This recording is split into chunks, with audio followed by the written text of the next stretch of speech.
Salam cerdas, Ibu, Bapak, Saudara-saudara yang saya hormati. Sesi membaca cuitan saya, Awali Rizky, di platform X atau Twitter kali ini membacakan 3 cuitan terkait dengan outlook atau proyeksi dari Bank Dunia yang terkini. Nah, cuitan pertama saya mengutip kemudian mengolah dengan data yang telah realisasi dari kita, dari Indonesia, terkait dengan defisit anggaran, defisit APBN ya.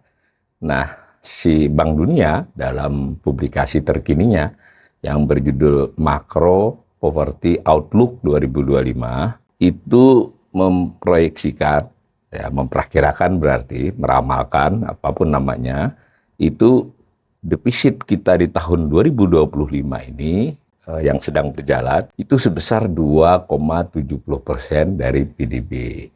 Nah, proyeksi tersebut untuk sampai 3 tahun ke depan, 2025, 26, dan 27. Nah, seperti biasanya saya menampilkan kali ini dua-duanya saya pakai itu.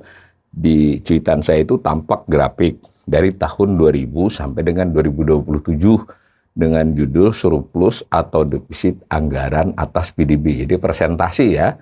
Jadi misalnya defisit 600 triliun, nah PDB-nya berapa? Misalnya PDB-nya 23.000, maka presentasinya 600 dibagi 23.000, nanti dapat angka persen. Itu yang dimaksud dengan presentasi atas PDB.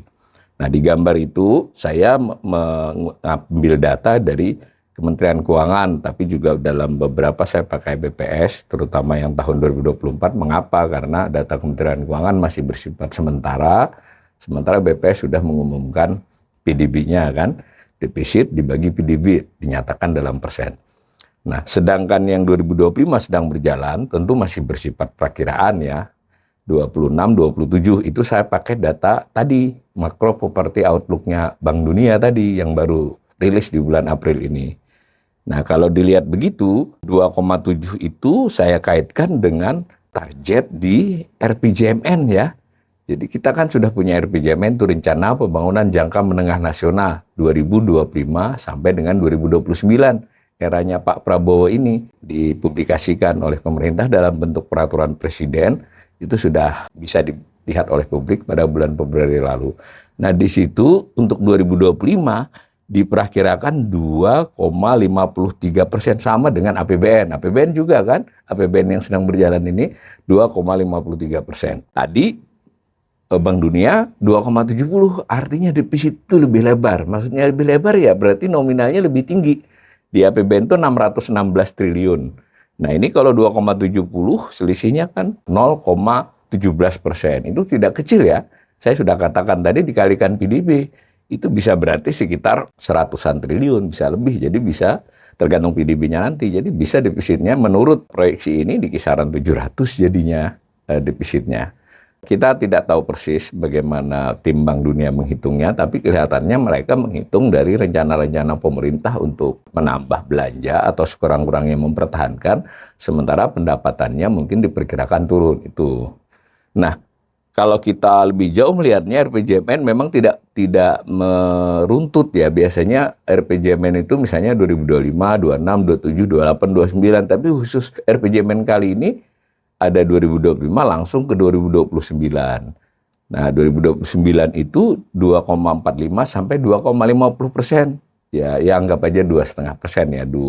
Ini 2,7 juga sepanjang 26, 27 lebih tinggi. Memang si Bank Dunia tidak memberi outlook sampai 29 ya. Tapi sekali lagi cuitan ini ingin menekankan bahwa menurut Bank Dunia defisit kita secara nominal itu akan lebih banyak. Kemudian dari sisi persentase atas PDB juga dia meningkat. Itu cuitan pertama.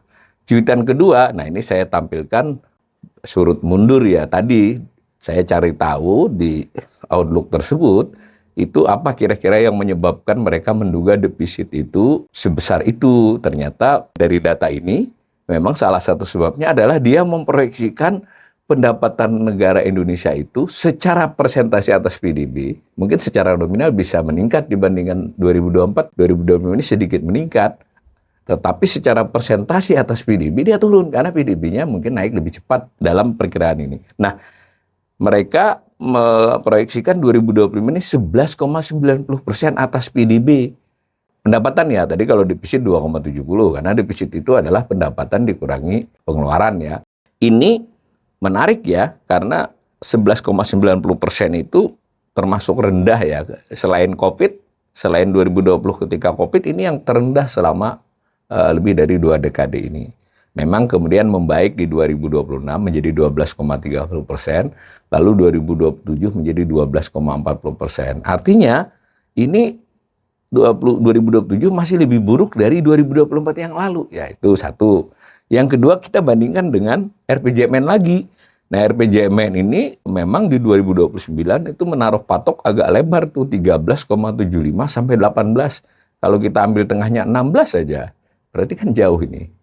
Dan untuk menuju 16 itu kan mestinya 2025, 26, 27 juga meningkat. Jadi ini tantangan serius buat pengelolaan APBN, bahwa menurut perakiraan Bank Dunia, pendapatan kita tidak bisa tumbuh pesat. Nah, mungkin secara nominal bisa bertambah sedikit, tetapi secara persentase atas PDB justru menurun.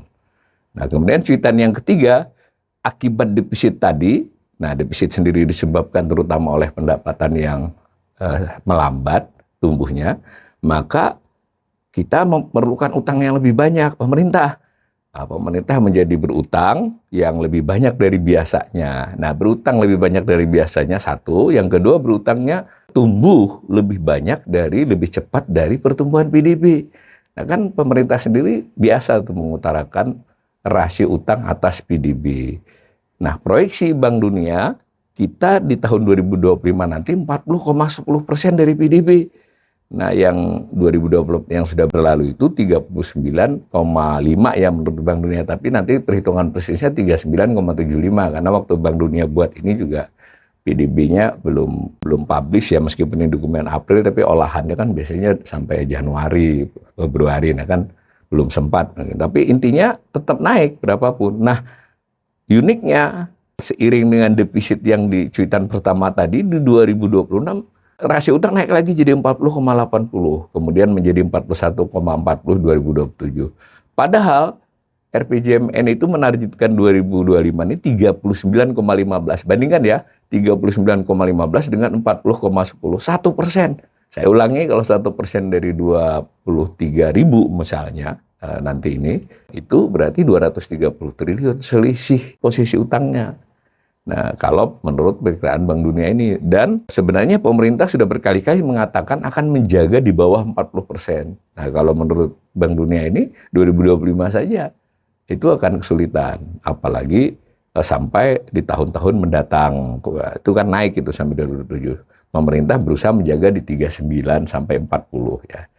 Nah, mudah-mudahan laporan Bank Dunia ini tidak membuat pemerintah lalu denial ya, wah itu ramalan apa, bukan, tapi berarti harus membuat pemerintah memeriksa seluruh kebijakan fiskalnya untuk dikelola secara lebih baik agar defisit tidak terlampau lebar, kemudian juga ujungnya adalah berutangnya sekurang-kurangnya bisa dikendalikan untuk tidak bertambah lebih banyak, bertambah tapi kecepatan bertambahnya tidak secepat outlook ini. Mudah-mudahan itu bisa dilakukan oleh pemerintah.